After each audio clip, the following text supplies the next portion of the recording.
Video பார்க்கறதுக்கு முன்னாடி மறக்காம நம்ம சேனலை சப்ஸ்கிரைப் பண்ணிக்கோங்கம்மா. அப்படியே பக்கத்தில் இருக்கிற பெல் பட்டனையும் ப்ரெஸ் பண்ணிக்கோங்கம்மா. வணக்கம்மா. இன்னைக்கு நம்ம வீடியோவில் ரவை கிச்சடி எப்படி செய்யுதுன்னு பார்க்க போகிறோம். வாங்க நம்ம வீடியோவில் பார்க்கலாம். பாத்திரத்தை வச்சுங்கம்மா. 2 ஸ்பூன் நெய் போட்டுக்கோங்க. கூடவே ஆயில் போட்டுக்கலாம். தேவையான ஆயில் போட்டுக்கலாம். ரவை கிச்சடி வந்து கொஞ்சம் நெய் ஆயில் அதிகமாக இருக்கணும்மா. 2 இலை போட்டுங்கம்மா. ஏலக்காய் 2, ஸ்டார் பூ 1, ஒரு 3 பீஸ் பட்டை, ஒரு 10 பீஸ் முந்திரி போட்டுங்கம்மா. முந்திரி வந்து கொஞ்சம் செவந்து வரட்டும். ஒரு 2 ஸ்பூன் அளவுக்கு உளுத்தம்பருப்பு போட்டுங்கம்மா. கடுகு 1 ஸ்பூனு.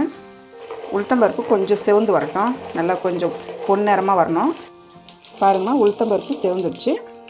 பெரிய வெங்காயம் 3 வெங்காயம் இந்த மாதிரி நீட்டு வகையில் கட் பண்ணி வச்சுக்கணும். இப்போ ஆட் பண்ணிக்கோங்க. வெங்காயம் வந்து நல்லா வதக்கிடுங்கம்மா. கிச்சடிக்கு வந்து வெங்காயம் நல்லா வதங்கிடணும். 10 பீஸ் பூண்டுமா பொடியை அந்த மாதிரி 2 கட் பண்ணி வச்சுக்கோங்க. கொஞ்சமாக இஞ்சி இந்த மாதிரி பொடியை கட் பண்ணிவிடுங்க. கருவேப்பிலை தேவையான அளவு இப்போ போட்டு நல்லா கிளறி விடுங்க. பாருங்கள், வெங்காயம் வந்து நல்லா வதங்கிடுச்சு.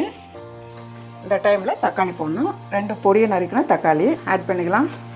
தக்காளி வந்து கம்மியாக போடுங்கம்மா. வெங்காயம் அதிகமாக போடலாம். கிச்சடிக்கு வந்து தக்காளி கொஞ்சம் கம்மியாக போடுங்க. புளிப்பு இருக்கக்கூடாது. நல்லா நசுக்கி விட்டு தக்காளி இருக்கிறது தெரியாமல் வதக்கிடுங்க. 5 பச்சை மிளகா இந்த மாதிரி 2 கட் பண்ணி வச்சுருக்கேன். இப்போ ஆட் பண்ணிக்கலாம். பச்சை மிளகா வந்து உங்களுக்கு காரத்துக்கு தேவையான போட்டுங்கம்மா. 1/2 கப்பு பீன்ஸு பொடியை கட் பண்ணி வச்சுருக்கேன். ஆட் பண்ணிக்கலாம். 1 கப்பு கேரட்டுங்கம்மா. பொடியை கட் பண்ண கேரட்டு ஆட் பண்ணிக்கோங்க. இது கூடவே நமக்கு பட்டாணி வேணுன்னா போட்டுக்கலாம். நான் வந்து பட்டாணி போடலை. உங்களுக்கு தேவைன்னா நீங்கள் பட்டாணி ஆட் பண்ணிக்கோங்க. காயெல்லாம் போட்டு கொஞ்சம் நல்லா வதக்கி விடுங்கம்மா.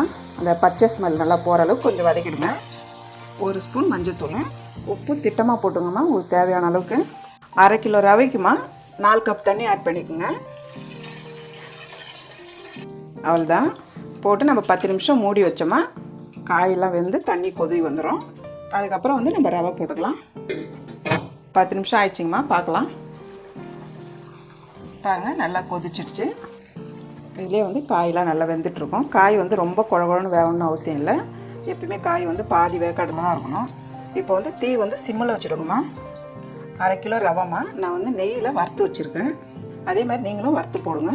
இப்போ வந்து கொஞ்சமாக போட்டு கிளறிட்டே இருங்க.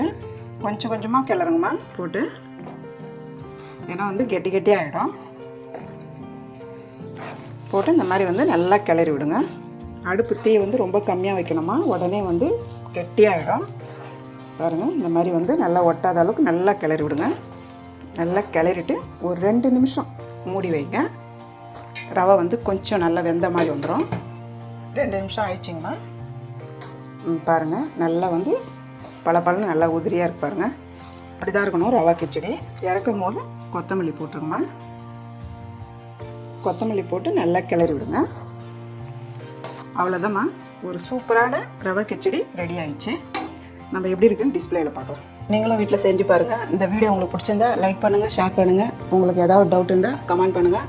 அம்மாவோட வீடியோஸை சுட சுட தெரிஞ்சுக்க மறக்காமல் நம்ம சேனலை சப்ஸ்கிரைப் பண்ணிக்கோமா.